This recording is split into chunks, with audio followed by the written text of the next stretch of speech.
Praise the Lord. ஆண்டவராகிய இயேசு கிறிஸ்துவின் நாமத்தில் உங்களுக்கு என் அன்பின் வாழ்த்துதலை தெரிவித்துக் கொள்கிறேன். கருமையான தேவ பிள்ளைகளே, ஒவ்வொரு நாளும் இந்த யூடியூப் மூலம் உங்களை சந்திப்பதில் நான் மிகுந்த மகிழ்ச்சி அடைகிறேன். இந்த ஆடியோவை நீங்கள் கேட்டு தேவ ஆசீர்வாதத்தை பெறுவது மட்டுமன்றி, உங்களுக்கு அறிமுகமானவர்கள், உங்கள் நண்பர்கள், உங்கள் உறவினர்களுக்கும் இந்த ஆடியோவை அனுப்பி தேவனுடைய நாமத்தை மகிமைப்படுத்தும்படி உங்களை அன்புடன் கேட்டுக்கொள்கிறேன். இந்த நாளிலும் 2 நாளாகமம் 25ஆம் அதிகாரம் முதல் வசனம். அமத்சியா 25ஆம் வயதிலே ராஜாவாகி 29 வருஷம் எருசலேமில் அரசாண்டான்.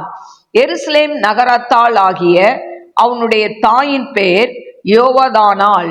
அவன் கர்த்தரின் பார்வைக்கு செம்மையானதை செய்தான், ஆனாலும் முழு மனதோடே அப்படி செய்யவில்லை.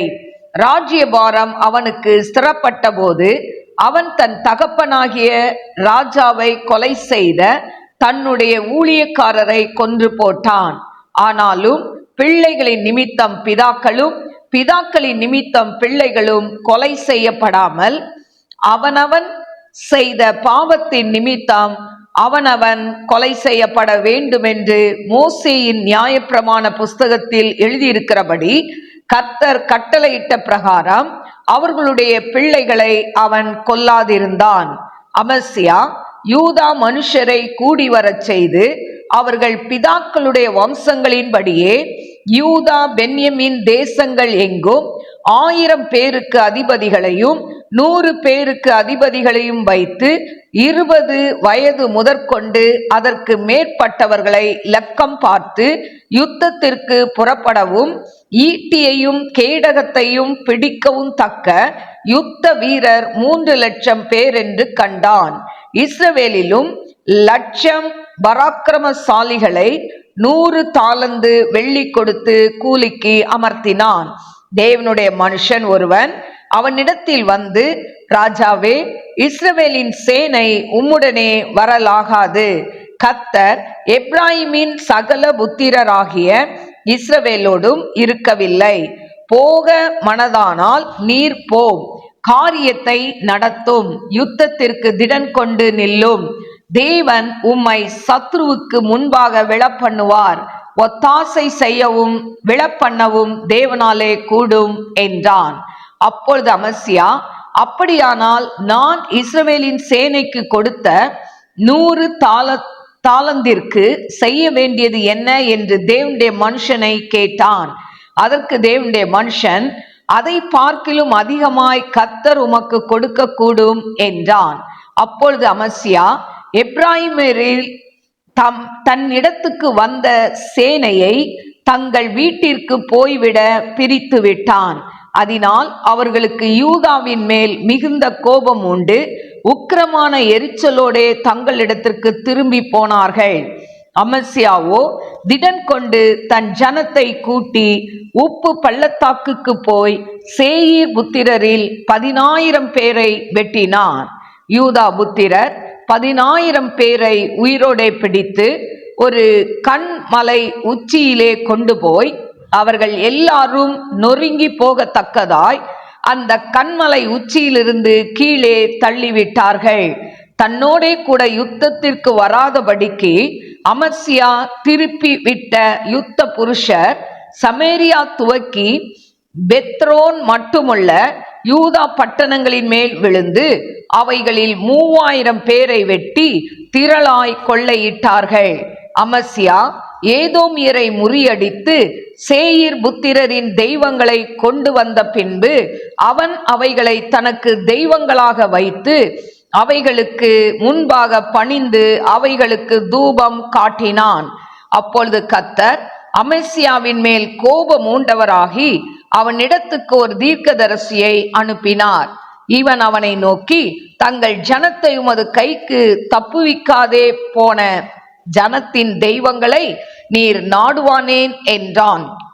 தன்னோடு அவன் இப்படி பேசின போது ராஜா அவனை நோக்கி, உன்னை ராஜாவுக்கு ஆலோசனைக்காரனாக வைத்தார்களோ, அதை விட்டுவிடு, நீ ஏன் வெட்கப்பட வேண்டும் என்றான். அப்பொழுது அந்த தீர்க்கதரிசி அதை விட்டுவிட்டு, நீர் இப்படி செய்து என் ஆலோசனையை கேளாமற் போனபடியினால் தேவன் உம்மை அழிக்க யோசனையாய் இருக்கிறார் என்பதை அறிவேன் என்றான். பின்பு யூதாவின் ராஜாவாகிய அமத்சியா யோசனை பண்ணி யெகூவின் குமாரனாகிய யோவாகாசின் புத்திரன் யோவாஸ் என்னும் இஸ்ரவேலின் ராஜாவுக்கு, நம்முடைய சாமர்த்தியத்தை பார்ப்போம் வா என்று சொல்லி அனுப்பினான். அதற்கு இஸ்ரவேலின் ராஜாவாகிய யோவாஸ் யூதாவின் ராஜாவாகிய அமத்சியாவுக்கு ஆள் அனுப்பி, லீபனோனில் உள்ள முட்செடியானது லீபனோனில் உள்ள கேதுரு மரத்தை நோக்கி, நீ உன் மகளை என் மகனுக்கு மனைவியாக விவாகம் செய்து கொடு என்று கேட்க சொல்லிற்று. ஆனாலும் லீபனோனில் உள்ள ஒரு காட்டு மிருகம் அந்த வழி போகையில் ஓடி அந்த முட்செடியை மிதித்து போட்டது. நீ ஏதோமியரை அடித்தாய் என்று பெருமை பாராட்ட உன் இருதயம் உன்னை கர்வம் கொள்ள பண்ணினது. இப்போதும் நீ உன் வீட்டிலே இரு, நீயும் உன்னோடே யூதாவும் கூட விழும்படிக்கு பொல்லாப்பை தேடிக்கொள்வானேன் என்று சொல்ல சொன்னான். ஆனாலும் அமத்சியா செவி கொடாதே போனான். அவர்கள் ஏதோமின் தெய்வங்களை நாடினது நிமித்தம் அவர்களை அவர்கள் சத்துருக்கள் கையில் ஒப்பு கொடுக்கும்படிக்கு தேவனாலே இப்படி நடந்தது. அப்படியே இஸ்ரவேலின் ராஜாவாகிய யோவாஸ் வந்தான். யூதாவில் இருக்கிற பெத்சிமேசிலே அவனும் அமத்சியா என்னும் யூதாவின் ராஜாவும் தங்கள் சாமர்த்தியத்தை பார்த்தார்கள். யூதா இஸ்ரவேலுக்கு முன்பாக முறிந்து அவரவர் தங்கள் கூடாரங்களுக்கு ஓடி போனார்கள். இஸ்ரவேலின் ராஜாவாகிய யோவாஸ் அகசியாவின் குமாரனாகிய யோவாசுக்கு பிறந்த அமத்சியா என்னும் யூதாவின் ராஜாவை பெத்சிமேசிலே பிடித்து அவனை எருசலேமுக்கு கொண்டு வந்து, எருசலேம் அலங்கத்திலே எப்ராயிம் வாசல் தொடங்கி மூலை வாசல் மட்டும் 400 முழ நீளம் இடித்து போட்டு, தேவனுடைய ஆலயத்தில் ஓபேத் ஏதோமின் வம்சத்திலே அகப்பட்ட சகல பொன்னையும் வெள்ளியையும் சகல பனிமுட்டுகளையும் ராஜாவின் அரண்மனை பொக்கிஷங்களையும் கிரி இருப்பவர்களையும் பிடித்து கொண்டு சமாரியாவுக்கு திரும்பி போனான். யோவாகாசின் குமாரனாகிய யோவாஸ் என்னும் இஸ்ரவேலின் ராஜா மரணமடைந்த பின்பு யோவாசின் குமாரனாகிய அமத்சியா என்னும் யூதாவின் ராஜா 15 வருஷம் உயிரோடு இருந்தான். அமத்சியாவின் ஆதியோடந்த நடபடியான மற்ற வர்த்தமானங்கள் யூதா இஸ்ரவேல் ராஜாக்களின் புஸ்தகத்தில் அல்லவோ எழுதியிருக்கிறது. அமத்சியா கர்த்தரை விட்டு பின்வாங்கின காலம் முதற்கொண்டு எருசலேமில் இருந்தவர்கள் அவனுக்கு விரோதமாக கட்டுப்பாடு பண்ணி கொண்டார்கள். அது நிமித்தம் அவன் லாகீசுக்கு ஓடி போனான். ஆனாலும் அவன் பிறகே லாகீசுக்கு மனுஷரை அனுப்பினார்கள். அவர்கள் அங்கே அவனை கொன்று போட்டு குதிரைகள் மேல் அவனை எடுத்து வந்து யூதாவின் நகரத்தில் அவன் பிதாக்கள் அண்டையிலே அடக்கம் பண்ணினார்கள். என கருமையான தேவ பிள்ளைகளே, இந்த நாளிலும் 2 நாளாகமம் 25ஆம் அதிகாரம் 1 முதல் 28 வசனங்களை நான் வாசித்திருக்கிறேன். என கருமையான தேவ பிள்ளைகளே, இந்த 25ஆம் அதிகாரத்துல பாத்தீங்கன்னா இதுல 5ல இருந்து 11 வரைக்கும் சொல்லப்பட்டிருக்கு. போருக்கு ஆயத்தமாகும் போது இந்த அமத்சியா என்ன பண்ணல, கர்த்தரிடத்துல ஆலோசனை கேட்கல. ஆனா தீர்க்கதரிசியை கொண்டு ஆண்டவர் வழி நடத்துறாரு. இத மாதிரி போக வேண்டாம்னு சொல்லும் போது அப்போ அந்த ராஜா கேக்குறான், அப்ப நான் இவங்களுக்கு காசெல்லாம் கொடுத்துருக்கேனே, இந்த பணம் எனக்கு இது லாஸ் ஆயிருமே, எனக்கு இழப்பு தானே அப்படின்னு கேக்குறான். கேட்கும்போது அந்த தீர்க்கதரிசி சொல்றாரு, கணக்கு பார்க்காதீங்க, பணத்தை கணக்கு பார்க்காதீங்க, கர்த்தருடைய தயவு இந்த பணத்தோட மிகவும் சிறந்தது, அவர் உங்களுக்கு இன்னும் அதிகமா தருவாரு அப்படின்னு சொல்லி சொல்றான். ஆனா அந்த தீர்க்கதரிசியுடைய வார்த்தைக்கு அவர் அப்புறம் கீழ்ப்படிந்து அந்த அமத்சியா என்ன பண்றாரு, வெற்றி பெறாரு. 25ஆம் அதிகாரம் 14ல இருந்து 15 நீங்க வாசித்து பாருங்க. ஆனா வெற்றி பெற்ற அந்த அமத்சியா தோத்து போன நாடுகளுடைய தெய்வங்களை இவன் என்ன பண்றான், பின் நாட்கள்ல வணங்குகிறதை நாம் பார்க்கிறோம். எனக்கு அருமையான தெய்வ பிள்ளைகளே, அநேக வேளைகள்ல நமக்கு பணம், புகழ், பதவிகள் வரும் பொழுது நம்ம என்ன பண்றோம், அதை நாடி ஓடுகிறோம். ஆனால் நம்மை நடத்தி வந்த தெய்வத்தை, அவர் நடத்தி வந்த வழிகளை நாம் என்ன பண்ணுகிறோம், மறந்து போகிறோம். எனக்கு அருமையான தெய்வ பிள்ளைகளே, ஆண்டவர் நம் வாழ்க்கையில் செய்த ஒவ்வொரு நன்மைகளையும் நாம் எந்த நேரத்திலையும் நாம் என்ன பண்ணக்கூடாது, மறந்து போகக்கூடாது. எனக்கு அருமையான தெய்வ பிள்ளைகளே, இதுல 25:16 பாத்தீங்கன்னா, அதுல அதாவது 25ஆம் அதிகாரம் 16ஆம் வசனத்துல அந்த தீர்க்கதரிசி அதை விட்டு விட்டு, நீர் இப்படி செய்தது என் ஆலோசனை கேளாமற் போனபடினால் தேவன் உம்மை அழிக்க யோசனையா இருக்கிறார் என்பதை அறிவேன் என்றார். அப்போ தீர்க்கதரிசியை கொண்டு ஆண்டவர் ஆலோசனை சொல்ல வைக்கிறாரு. ஆனா அந்த ஆலோசனை என்ன பண்ணல, அமத்சியா ராஜா கேட்கல. எனக்கு அருமையான தெய்வ பிள்ளைகளே, நம்முடைய வாழ்க்கையில வெற்றி பெறும் பொழுது பெருமை என்ன பண்ணும், ஆட்டோமேட்டிக்கா உள்ள வரும். ஆனா நம்ம அந்த பெருமைக்கு இடம் கொடுக்காதபடி ஆண்டவர் செய்கிற எல்லா காரியங்களையும் நினைக்கும் போது, ஆண்டவரே இதெல்லாம் உங்க கிருபையால எனக்கு கிடைச்சது ஆண்டவரே, அப்பா எனக்கு நல்ல குடும்பத்தை கொடுத்தீங்க, நல்ல கணவன், நல்ல பிள்ளைகள், நல்ல மனைவி, நல்ல ஆண்டவரே உறவுகள், இதெல்லாம் கொடுத்தது நீங்க தான் ஆண்டவரே, இதை செஞ்சது நீங்க தான் ஆண்டவரே. ஒவ்வொரு காரியத்திலே நாம் ஆண்டவரை மகிமைப்படுத்துகிறவர்களா இருக்க வேண்டும், உயர்த்துகிறவர்களா இருக்க வேண்டும்.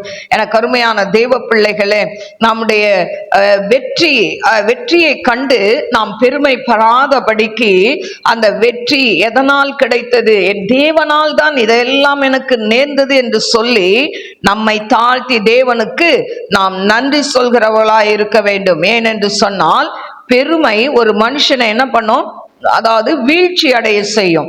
நீதிமொழிகள் 18ஆம் அதிகாரம் 12ஆம் வசனம், யாக்கோபு 4:6, 1 பேதுரு 5:5 இதை குறித்து நாம் பார்க்கிறோம். எனக்கு அருமையான தெய்வ பிள்ளைகளே, இப்படி இவன் தீர்க்கதரிசியுடைய வார்த்தையை கேட்காததுனால பாத்தீங்கன்னா, எனக்கு அருமையான தெய்வ பிள்ளைகளே, இந்த அமத்சியா ராஜா ஏதோமியரை தோற்கடித்ததுனால இவனுக்கு என்ன வந்துருது, பெருமை வந்துருது. பெருமை வந்ததுனால அவன் இஸ்ரவேல் ராஜாவாகிய யோவாஸ் கிட்ட சொல்லி அனுப்புறான், வா நம்ம சாமர்த்தியத்தை பார்க்கலாம், அதாவது நீ கடந்து வா அப்படின்னு சொல்லி அவனுக்கு ஆள் அனுப்புகிறதை நாம் பார்க்கிறோம். இப்படி ஆள் அனுப்பும் போது அவன் சொல்றான், நீ ஏதோமியரை முறியடித்ததுனால பெருமைப்படுறியா, உன் இருதயம் கர்வம் கொள்ளுதா அப்படின்னு சொல்லிட்டு அவன் சொல்றான், அதாவது இப்போதும் நீ உன் வீட்டிலே இரு, நீயும் உன்னோட யூதாவும் கூட விழும்படிக்கு பொல்லாப்பை தேடிக்கொள்வானேன் என்று சொல்ல சொன்னான். ஆனா அதாவது அந்த இஸ்ரவேல் ராஜா சொல்லி அனுப்புறான். ஆனாலும் இந்த அமத்சியா கேட்கல. அவன் செவி கொடுக்காததுனால அவன் பாருங்க, அந்த யோவாஸ் புறப்பட்டு வருகிறான். இவங்க 2 பேரும் பாத்தீங்கன்னா, அந்த அமத்சியா ராஜாவும் யோவாசும் சாமர்த்தியத்தை பார்த்துக்கலான்னு சொல்லி அவங்க சண்டை போடுறாங்க. சண்டை போடும்போது யூதா இந்த இஸ்ரவேலுக்கு முன்னால அவங்க முறிந்து போறாங்க. முறிந்து போய் அவங்கவுங்க கூடாரத்துக்குள்ள ஓடி போயிட்டாங்க. இப்போ இந்த ராஜாவாகிய யோவாஸ் என்ன பண்றான், அமத்சியா ராஜாவை சிறைப்பிடிக்கிறான். பெத்சிமேசிலே அவனை சிறைப்பிடித்து அவனை எருசலேமுக்கு கொண்டு போறான். இப்படி கொண்டு போகும்போது பாத்தீங்கன்னா, அங்க எருசலேம் அலங்கத்துல எப்ராஹிம் வாசல் தொடங்கி மூலை வாசல் மட்டும் 400 முழ நீளத்தை அவன் இடிச்சு போடுறான். இடிச்சு போட்டுட்டு அவனுடைய அமத்சியா ராஜாவுடைய அந்த நாட்டுல தேவனுடைய ஆலயத்துல ஓபேத் ஏதோமின் வசத்துல இருந்த அந்த, அதாவது அங்க இருந்த சகல பொன்னையும் வெள்ளியையும் சகல பனிமுட்டுகளையும் ராஜாவின் அரண்மனைகளை உள்ள பொக்கிஷங்களையும் அவங்க பிடித்து கொண்டு சமேரியாவுக்கு திரும்பி போனார்கள் என்று சொல்லப்பட்டிருக்கு. பாருங்க 24ஆம் வசனத்துல இந்த காரியம் சொல்லப்பட்டிருக்கு. இதுல பாத்தீங்கன்னா, அதுல கிரி இருப்பவர்களையும் அப்படின்னு கொடுத்திருக்கு. இந்த கிரி இருப்பவர்கள் அப்படின்னு சொன்னா என்ன அர்த்தம், பிணை கைதிகள்.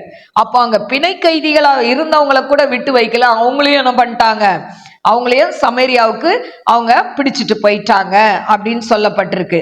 எனக்கு அருமையான தெய்வ பிள்ளைகளே, இப்போ இந்த அமசியா பார்த்தீங்கன்னா யூதாவில் அதுக்கப்புறம் 15 வருஷம் உயிரோடு இருந்தான்னு சொல்லப்பட்டிருக்கு.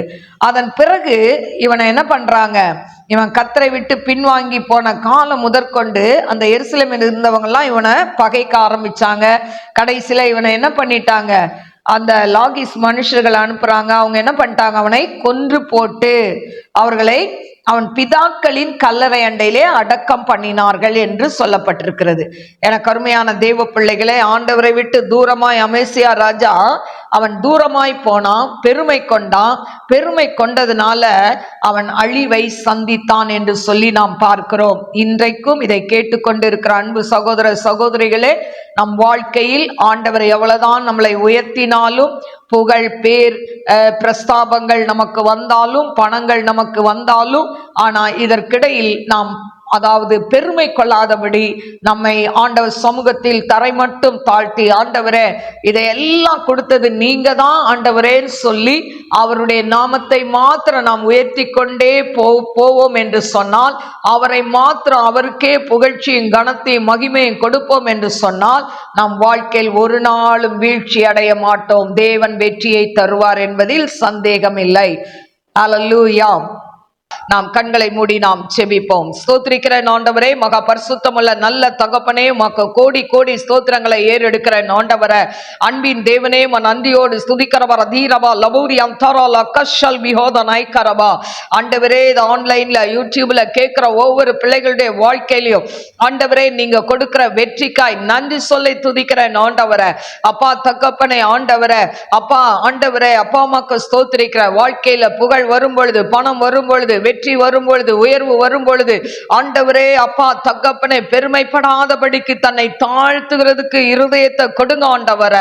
தாழ்மை உள்ளவனுக்கு கிருபை அளிக்கிறேன் சொன்ன தேவன், பெருமை உள்ளவர்களுக்கு எதிர்த்து நிற்பேன் என்று சொன்ன தேவன். ஆண்டவரே தகப்பனே, இதை கேட்டுக்கொண்டிருக்கிற யாரா இருந்தாலும் அப்பா அவங்களுக்குள்ள ஆண்டவரே எந்த பெருமையும் மேட்டிமையும் வரக்கூடாது ஆண்டவரே. எல்லாவற்றிலேயே ஏசப்பா உங்களை உயர்த்துறதுக்கு கிருபை கொடுங்க அப்பா, உங்க நாமத்தை உயர்த்துறதுக்கு கிருபை கொடுங்க ஆண்டவரே.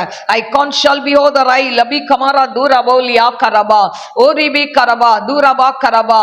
ஏன் திறமை, ஏன் பேச்சு திறமை, என்னுடைய காரியம், நான் படிக்கிறதுனால இப்படிப்பட்ட ஆண்டவரே சுயங்கள் உடைக்கப்படட்டும். நான் என்கிற காரியங்கள் ஆண்டவரே அகந்தியான பேச்சுகள் எல்லாத்தையும் நீங்க தரைமட்டாய் உடைத்து போடுங்க ஆண்டவரே. ஒரு ரபா லபா ரிபா ரபா ஷபா லரதி ரபா கரபா. ஒவ்வொருத்தருக்குள்ளேயே தாழ்மையை கொடுங்க ஆண்டவரே. அப்பா தகப்பனே உமக்கு ஸ்தோத்திரிக்கிற துதிக்கிற ஆண்டவரே. அப்பா நீர் எங்களுக்காய் தாழ்மையின் ரூபம் எடுத்து ஆண்டவரே அப்பா தகப்பனே எங்களுக்காய் இந்த உலகத்துல வந்து பிறந்தீங்களே அப்பா. ஆண்டவரே உமக்கு ஸ்தோத்திரிக்கிற துதிக்கிற ஆண்டவரே. ஓரிபா லபௌ ஷல்பியௌத நாய்கரபா. ஆண்டவரே அப்பா தகப்பனே நீர் ராஜாவாய் ஆண்டவரே ஆளுகிறவராய் இருந்தாலும் சீஷருடைய கால்களை கழுவினீர் ஆண்டவரே. அந்த தாழ்மையை கொடுங்கப்பா, தாழ்மையை கொடுங்கப்பா. உங்க கரத்துல எங்களை தாழ்த்தி ஒப்பு கொடுக்கிறோம் ஏசப்பா. இந்த நாளிலையும் கூட கத்தாவே படுத்த படுக்கையா இருக்கிற வியாதி படுக்கையில இருக்கிற பிள்ளைகளுடைய வியாதி படுக்கையை மாற்றி போடுங்கப்பா ஆண்டவரே. நீண்ட நாள் ஆண்டவரே செய்வன கட்டுல போராடி கொண்டு இருக்கிற எத்தனையோ குடும்பங்கள் ஆண்டவரே இதை கேட்டுக்கொண்டு இருக்கலாம் ஆண்டவரே. அந்த குடும்பங்கள விடுதலையை கட்டளையிடுவீராக ஆண்டவரே. அவருடைய மாந்திரிக கட்டுகள் உடையட்டும் ஆண்டவரே. அவர்களுக்கு விரோதமாய் செய்து வைத்திருக்கிற ஆண்டவரே அப்பா எல்லா செய்வன கட்டுகளை உடைக்கிறேன் இயேசுவின் நாமத்துல ஆண்டவரே. அவர்களுக்கு விடுதலையை கொடுங்கப்பா. எங்களுக்கு விடுதலை கொடுக்க யாரும் இல்லையே என்று சொல்லி கலங்கி கொண்டிருக்கிற அப்பா அன்பு பிள்ளைகளை கண்ணோக்கி பாருங்க ஏசப்பா ஆண்டவரே. அவர்களுக்கு நீங்க விடுதலையை கட்டளையிட வேண்டுமாறு ஜெபிக்கிறேன் ஆண்டவரே. ஒரு ரபா லிபா ரபா ஷல்பியோத ரைபோலாஹாத நாய்கரபா. ஆண்டவரே உம்முடைய கிருபை தாங்கட்டும். ஆவியாண்ட கரத்துல உம்முடைய பிள்ளைகளை தாழ்த்தி ஒப்பு கொடுக்கிறேன் ஏசப்பா.